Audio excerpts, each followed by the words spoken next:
पहले के समय में जब विज्ञान का जन्म नहीं हुआ था, तो जब तक लोग यही सोचते थे कि तारे बहुत छोटे होते हैं, उस समय अगर कोई तारा टूट जाता था तो लोग उससे अपनी विश मांगने लगते थे। लेकिन साइंस की वजह से हम लोग ये जान पाए कि तारे बहुत ज्यादा बड़े होते हैं। एक तारे में हमारी पृथ्वी जैसे लाखों ग्रह समा सकते हैं। हर तारे के पास ग्रह, उपग्रह और खगोलीय पिंड उस तारे की परिक्रमा लगाते हैं, जिसको हम तारा मंडल कहते हैं। तो आपको जानकारी के लिए बता दें कि ब्रह्मांड में जन्मी हर एक चीज का अंत निश्चित है, लेकिन किसी तारे का अंत इतनी आसानी से नहीं हो सकता।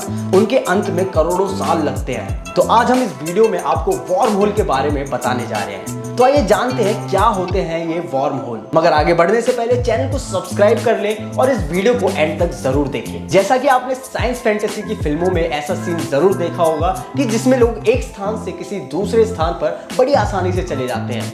बहुत से लोगों और यहाँ तक कि कई वैज्ञानिकों को लगता है कि समय और उसके जरिए लंबी दूरी का स्पेस ट्रैवल असंभव नहीं है। थ्योरीज में इस तरह के वॉर्म होल का भी जिक्र है जो यूनिवर्स में लंबी दूरी की यात्राओं को चुटकियों में पूरी करने में सक्षम होते हैं। हाल ही के रिसर्च में कई वैज्ञानिकों ने अपनी स्टडीज में बताया कि किस तरह से वॉर्म होल के जरिए यात्रा संभव है। वॉर्म होल की धारणा दो यूनिवर्स के बीच सेतु के तौर पर पहली बार एल्बर्ट आइंस्टाइन ने नाथन रोजन के साथ 1935 में दी थी। सिद्धांतिक तौर पर उन्होंने खोजा था कि ब्लैक होल की सतह अंतरिक्ष के दूसरे हिस्से के बीच सेतु की तरह काम कर सकता है। तभी से अंतरिक्ष में इनके जरिए यात्राओं की कल्पनाएं भी की जा रही हैं। वॉर्म होल की धारणा काफी पहले ही आ चुकी है, लेकिन इसके अस्तित्व के अभी तक कोई एविडेंस नहीं मिले हैं। इसके होने की संभावना के पीछे सबसे ठोस तर्क ये है कि ब्लैक होल के बारे में भी पहले ऐसा ही समझा जाता था, लेकिन अंततः उनका अस्तित्व सिद्ध हो गया। फिजिसिस्ट ने सिद्ध किया कि बहुत ही सिकुड़ा हुआ पदार्थ स्पेस टाइम को विकृत कर ब्लैक होल बना सकता है। यही बात एल्बर्ट आइंस्टाइन द्वारा सबसे पहले सुलझाए गए वॉर्म होल के बारे में भी सोची जा रही थी कि वास्तव में हो सकते हैं या नहीं, और एक दिन उनका अस्तित्व सिद्ध हो गया और ब्रह्मांड में यात्रा सुगम हो सकती है। अमेरिका के कई फिजिसिस्ट ने एक तरीका पता लगाया है जो लार्ज होल पैदा कर सकता है। फिजिसिस्ट का कहना है कि द रेंडल-सुंदरम 2 मॉडल वॉर्म होल में यात्रा को संभव बना सकता है। और इसके बाद साल 2017 में फिजिसिस्ट ने क्वांटम लेवल पर वॉर्म होल खोल पाने की बात की। ये दो क्वांटम वस्तुओं के बीच एक तरह का बहुत लंबी दूरी का कनेक्शन था। इस नई पद्धति ने वैज्ञानिकों को एक बड़ा और लंबे समय तक कायम रह सकने वाला वॉर्म होल बनाने के लिए प्रेरित किया। फिजिसिस्ट लीजा रेंडल और रमन सुंदरम ने रेंडल-सुंदरम मॉडल को 1999 में प्रस्तावित किया है, जिससे पार्टिकल फिजिक्स में हिग्स पद सोपन की समस्या का समाधान निकल सके। एपीएस फिजिक्स जर्नल में प्रकाशित इस नए शोध को वॉर्म होल के पिछले अध्ययनों की प्रगति माना जा रहा है। इसमें एक ऐसी खास मशीन की कल्पना की जाती है जिससे इंसान यूनिवर्स के दो बिंदुओं के बीच सफर कर सकेंगे जो बहुत ज्यादा दूरी पर स्थित लगते हैं। कई फिजिसिस्ट अपनी इस खोज के जरिए डार्क मैटर का खास बर्ताव देखना चाहते हैं। वॉर्म होल की अवधारणा के बारे में कहा जाता है कि इसका अस्तित्व ब्लैक होल से भी जुड़ा है।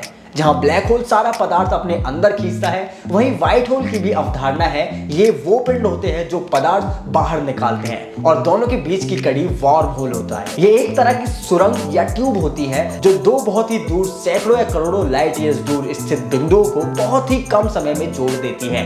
ब्लैक होल्स के बारे में कई तरह की थ्योरीज हैं, जिनमें से एक ये भी है कि हमारे ब्रह्मांड में एक जगह से दूसरी जगह पर जाने का शॉर्टकट हो सकता है। तो क्या होते हैं ये warm whole?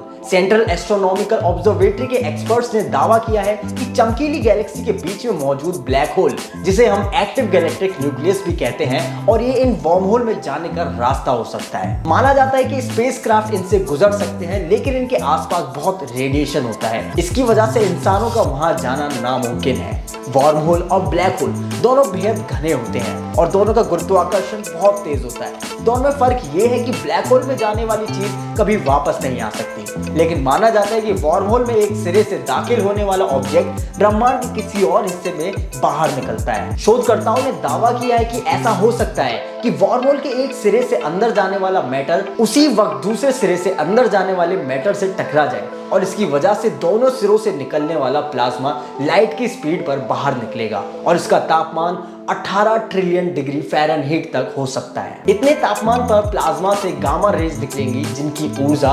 6.8 crore electron volt होगी। इस ऊर्जा को नासा के फर्मी स्पेस टेलीस्कोप जैसी ऑब्जर्वेटरी डिटेक्ट कर सकती है। एजियन के आसपास आमतौर पर प्लाज्मा के रिंग होती हैं जिन्हें एक्रेशन डिस्क कहते हैं। इनके पोल से रेडिएशन के ताकतवर जेट निकलते हैं। इनसे निकलने वाली ऊर्जा वार्म होल के अंदर होने वाली टक्कर से निकलने वाली ऊर्जा से बेहद कम होती है। तो ऐसे में सवाल उठता है कि क्या वार्म होल के जरिए टाइम और स्पेस में अलग जगह पर निकला जा सकता है? थ्योरी में इसे संभव माना जाता है, लेकिन हमारा सबसे करीबी और संभावित वार्म होल 1.3 करोड़ प्रकाश वर्ष दूर है।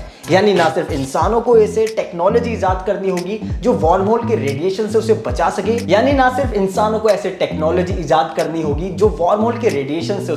सके, बल्कि ऐसा स्पेसक्राफ्ट भी जो इतनी दूरी तय कर सके। तो ये थी वार्म होल के बारे में कुछ छोटी सी जानकारी। अगर ये वीडियो आपको पसंद आई तो वीडियो को लाइक करें, चैनल को सब्सक्राइब करें और हाँ, इस वीडियो को ज़्यादा से ज़्यादा शेयर करें।